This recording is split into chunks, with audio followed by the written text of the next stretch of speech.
روز بخیر بینندگان عزیز، شما سرخط رویدادها را از رادیو زودی تماشا دارید. امروز 26 می از آن میگوییم که در تاجیکستان جزا برای داروی بی‌صفت سخت‌تر شد. در حالی که نیروهای روسیه آتش باران و احاطه شهرها در ولایت لوغانسک را توسعه بخشیدند و دو شهر را در محاصره قرار دادند، در ولایت کالوگا مقامات پاککاری بعضی بخش‌ها را از مهاجران شروع کردند. حکومت آلمان برای بنیاد نیروگاه آبی خرد سبزار میلیون‌ها یورو مبلغ‌گذاری ایلاوگی نموده است.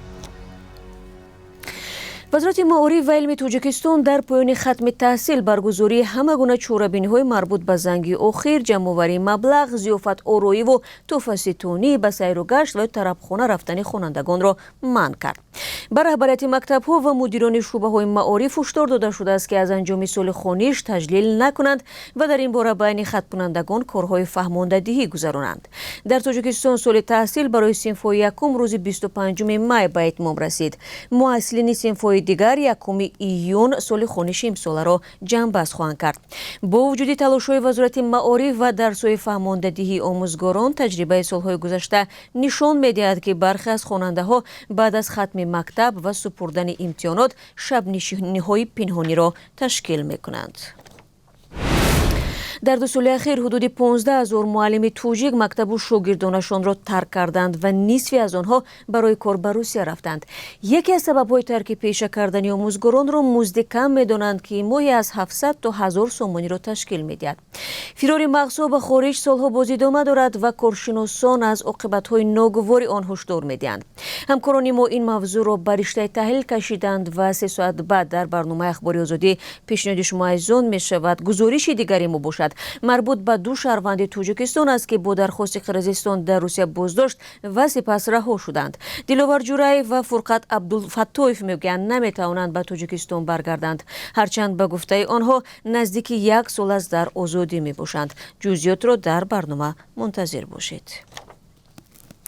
روسیه سفربری نیروها برای حمله گسترده به شرق اوکراین را ادامه داده می‌خواهد نیروهای اوکراینی را در 2 شهر این کشور احاطه کند. مقامات اوکراینی میگویند این محاربه سرنوشت کشور را حل خواهد کرد.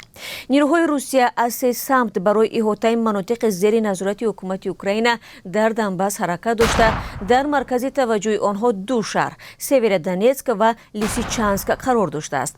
اگر روسیه به اشغال این 2 شهر موفق شود، ولایت لوهانسک پورا زیر کنترل آنها خواهد بود. 25 می والی ولایت لوهانسک سرگئی هایدای گفت که نیروهای روسیه به کناره‌های سیورودونتسک نزدیک شدند. همچنان الکسی اریستوویچ مشاور پرزیدنت اوکراین گفت که وضعیت در شهرهای لیسیچانسک و سیورودونتسک وزنی بوده، احتمال ترک این شهرها ضرور شود. از هفته جاری در ولایت کالوگا برای جلب شهروندان خارجی پتنتدار برای کار در چند ساحه محدودیت به حکم اجرا درآمد.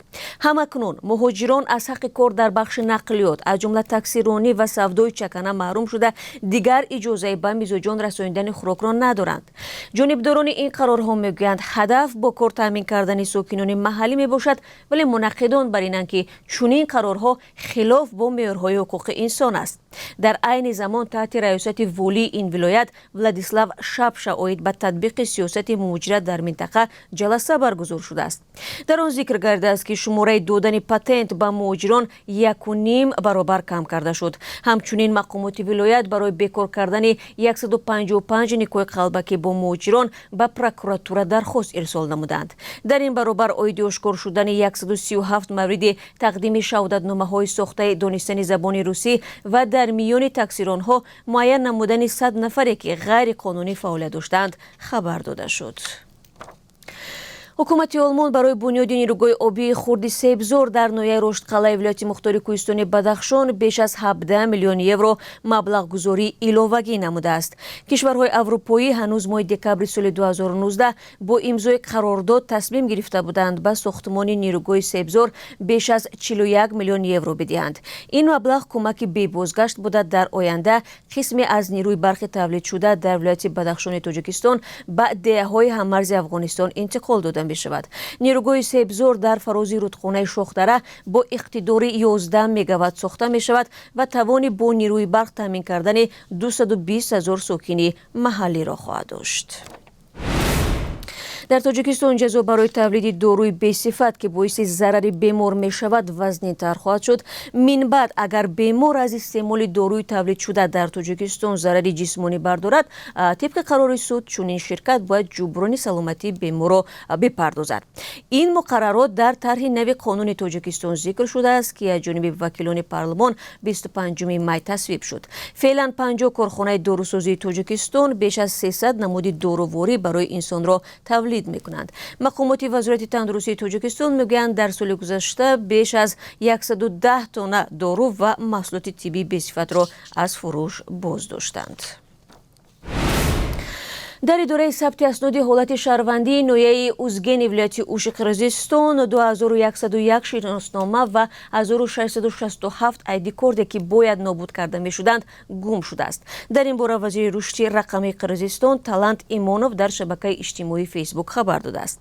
به گفته او در نتیجه متخصص شعبه بین منطقوی از وظیفه آزاد و دستگیر گشته، سردار اداره ثبت اسناد حالت شهروندی نویه اروان نیز از وظیفه آزاد و به حبس خانگی گرفته شد. چندین کارمند اداره مذکور تنبیه گرفتند. وزیر رشد رقمی قرقیزستان پیشتر گفته بود شهروندی را دستگیر کردند که میخواست به ترکیه بیش از 100 شناسنامه قرقیزی را انتقال بدهد. دوستان عزیز، حالا برای شما عاید قرب اسعار خارجی در تاجیکستان اطلاع میدیم. امروز 26 می بانک ملی 1000 روبل روسی را رسا 173 سومانی تعیین کرده است. نرخ $1 11 سومانی و 40 درهم و 1 یورو باشد 12 سومانی و 16 درهم نشان داده می شود. بینندگان گرامی، با همین سرخط رویدادها را خلاصه می کنم. من ساعت 16 با وقت دوشنبه و 14 با وقت مسکو در برنامه اخبار آزادی شما را انتظار خواهم بود. تا دیدار بعد از 3 ساعت.